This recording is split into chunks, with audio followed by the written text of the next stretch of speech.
Parang ano kayo, nagkakahiyaan kayong dalawa. Hindi ko na muna kay Carly itong kuhay. Pasok kayo. Namiss natin dito. Namiss natin dito guys.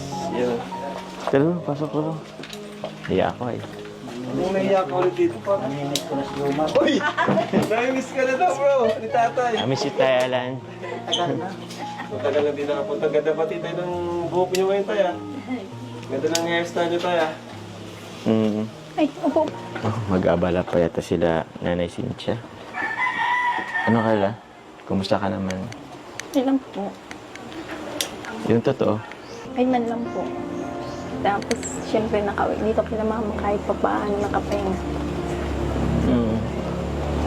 Yung nakapahinga yung katawan mo, pero yung isip mo. Kilala na kita eh. Alam ko pag may problema ka, nauwi ka talaga sa inyo.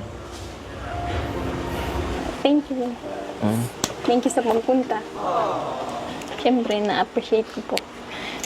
Kala ko nga po, nagbibiro ko lang napupunta ka dito. Ito naman, parang iniisip ko kasi laging biro eh. Actually, kahapon ko pa sana naisip.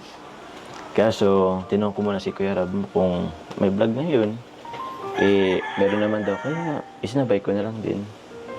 Sumama na ako sa kanila. Hindi ka nga dito. Namiss kita eh. Ano? Okay ka lang ba talaga? Kasi nung nakaraan pa, natipid bang mag-reply eh.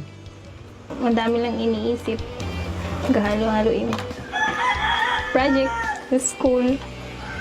Eh, syempre sila mama. Pag nangis ko sila. Na hindi mo pa alam na minamahal kita. Dapat mo pa bang malaman sa iba? Kaya mo yun. Kilala mo kita eh. Alam mo ko naman na yun, ang dami mo na rin pinagdaanan. Ang dami mo na rin nalampas ng pagsubok.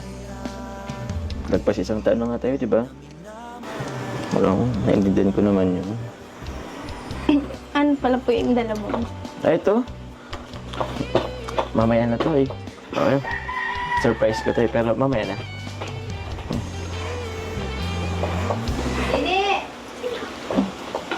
Turuan ko lang pala sila mama.